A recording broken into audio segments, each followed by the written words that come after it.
How's it going, everybody? Welcome to our first episode of Last Week in Video Games. Hi, Mom. We're going to cover last week's main articles, and yeah, that's pretty much it, right? Yeah. So we're gonna make it snippy for you, for all those of you that are on a hurry. Snippy. So why don't we start with the fact that Pokevision, which was one of the biggest tracking websites, one of those tracking websites, right? The creator of Pokevision, his name is Yang Liu, wrote a heartfelt letter to Niantic about Pokemon Go. Yes. He did the very Canadian thing. Wrote a heartfelt letter. Well, okay. Originally, when it was shut down last weekend, it didn't say much about what was going on, and it was more like a "we're gonna respect Nintendo's wishes" kind of thing.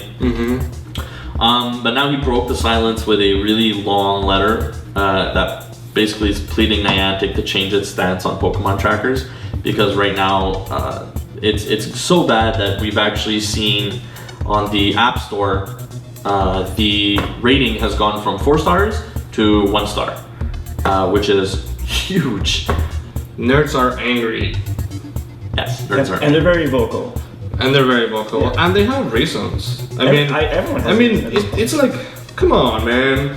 You took out the best function. You took the best function of the game. It's like I go out of my house and open my phone. It's like open the tracker. It's like, oh look, there's a Mewtwo and a Mew around. But I'll never find I'll never find them. So whatever. I may as well just close my phone and give up now. I might as well just pull my DS and play an actual game. Oh, sorry. I have to take that. I had that one in my heart for a long time. Well, clearly. So he talks about the fact that Pokevision had grown to 50 million users, having almost 11 million daily. Damn. That's not a game you ignore. That's not something. Those aren't stats you ignore. Not at all. For a game. And look what's happened to the game itself.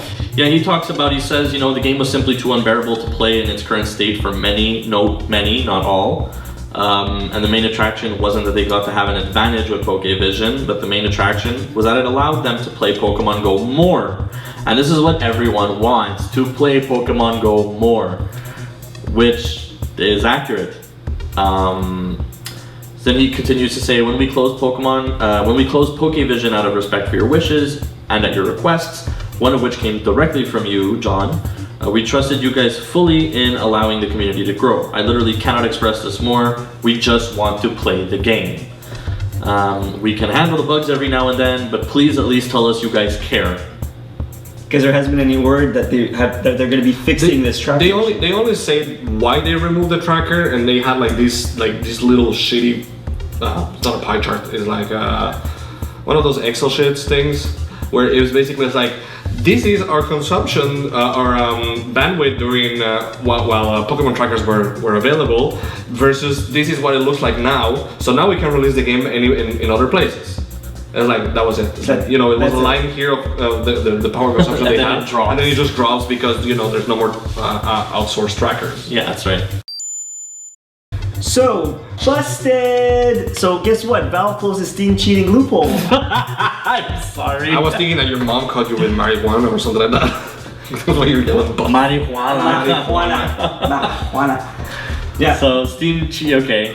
Let's give me more. So who here? Well, I'm sure we all know what a VAC from Valve is. It's a Valve anti-cheat. It's a warning. It's like It's basically they ban you. A mini ban, yeah. Yeah, a mini ban that lasts an indeterminate amount of time. I think depending on the degree of how much of a loser are you.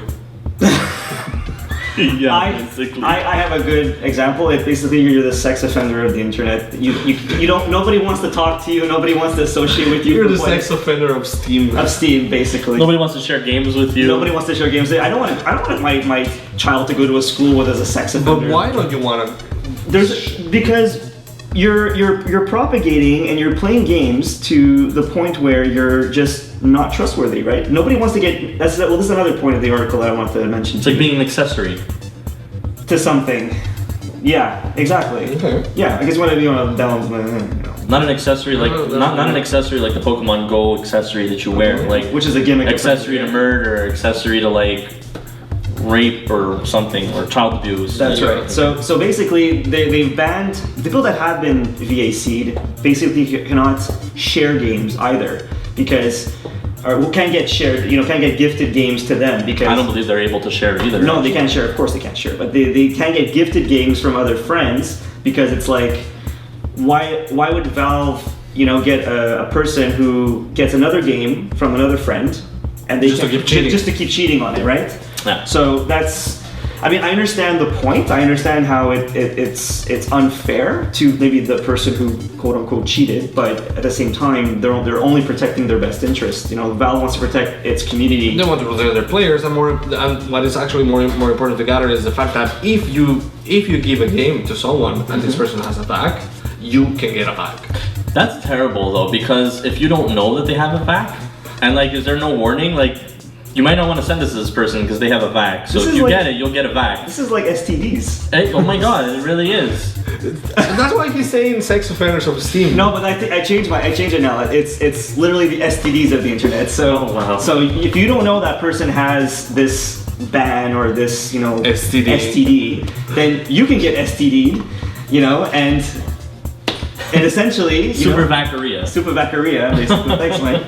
So I'll just quote something from. We'll call it TTD. TTD. Okay. Yeah, technological transmitted disease.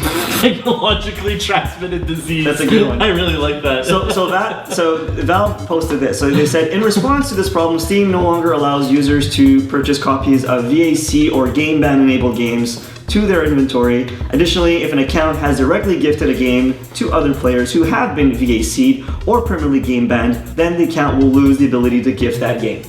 So this affects, I guess, a lot of people. Well, if you want to do a giveaway, or if we in the future want to do a giveaway, you better be clean. Oh my god. Right? Actually though, if we want to give away a game, You have to be sure that person. we have to be sure that person doesn't have a vac. Or that he's wearing a condom. Oh my god. But I love, it's. You better have a proxy. You better have a proxy, otherwise. Or I always wear a firewall when I. All right. So in our last article today, we're going to talk about how. We're going to talk about just Suicide Squad. No, we're not gonna. There's no spoilers. I haven't seen it. I haven't seen it. So then there's no spoilers. There's no spoilers. It's weird. If people are liking it, the critics are disliking it. Well, this sounds very. This is Batman v Superman all over again. Exactly. What is up with DC? You know what? And apparently, people or critics are saying that Warner Bros. Turned Suicide Squad into a mess in a panic over Batman vs Superman criticism. Why would they say that? I think it has a lot to do with audiences' less than stellar reactions to Batman vs Superman, from what I understand. Which I don't understand, because I checked on Rotten Tomatoes and the was it the user rating? I guess what's the word that they use for the people instead of the critics? The want to see it? I forget. Anyways, the people, the public, the general public is in approval for about the 70% or 80%. I think you had mentioned at some point. I said more like 91 or something, but anyways, it's higher than what the actual percentage is. It's I think it was 20 or 30% for the Rotten Tomatoes score, which is a huge difference. Yeah, it's massive. Essentially, it's all from them Warner Brothers being concerned about David Ayer's ability to handle an effects-driven blockbuster, in the same way that he didn't seem to do a very good job at Batman vs Superman, which was really terrible. No, it wasn't. It was bad. No, it wasn't. It wasn't. I didn't like it. Yeah, but you're one of the sides that said it wasn't good versus another side that said it was good. So you're just in the polarizing. Okay, but I'm saying the directing of the film was not good. Okay, but the film itself, the film itself overall was fine, but the directing is terrible. Okay, I did find out it had some low points. Some low points. There should not be a low point in a superhero movie. Even if you're talking about, because we have all read or seen the story of where Batman versus Superman happened. Yeah, we all saw read the comic there. Yes, we did. And I think that you need to be very careful with something like that to make sure that when you direct it, you're still getting the vibe and the feeling that you would get from the actual comic itself. And I think that's something that lately, well, for a while now, Marvel's been doing a much better job at doing than DC is. But I know why they're doing a better job. Because they target a more general audience versus the DC universe. That's true. The DC universe targets a more, I guess you could say, quote unquote, mature audience. And it's much harder to make a mature movie that it's gonna, that adults are gonna like, versus a movie that's gonna make kids happy. Okay. Everyone happy. Or basically. everyone happy in a sense. I think what needed to happen with Suicide Squad was it needed to be dark and somber. Dark and like ominous a bit. But that's the vibe. That's not what I get from the trailers, though. But that's because they changed it. That's because they changed it. Because what happened is there were two versions of the movie. There was a darker version and there was a lighter-sided version. And this lighter-sided version, what they did is it was a studio-flavored version, if you like. And they were tested with audiences in North California. And if there are multiple opinions that aren't in sync, you go down multiple tracks. 2 tracks at least.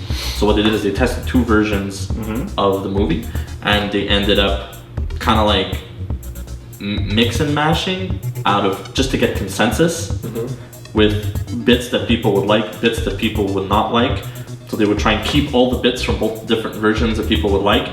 And what happened is just this weird back and forth, dark, lighthearted kind of thing. You know what I find what the problem is that we've been under the guise of Marvel movies for so long that I find like people just have this standard of a superhero movie based by Marvel. Because of Marvel. But you know what? No, I don't think so necessarily.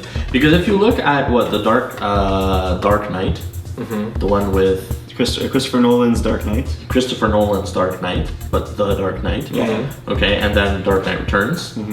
Those 2 movies were very dark and very somber, but damn did they work well. Those were fantastic movies. Yeah, because you knew what you were getting into. DC superheroes in general, and the DC story, the DC universe in general, is a lot darker and a lot more serious than Marvel is. Marvel is like, hey, bright colors, like and humor and all that. Yeah, humor and all that. But you know what? I think DC needs to stick to what they're good at.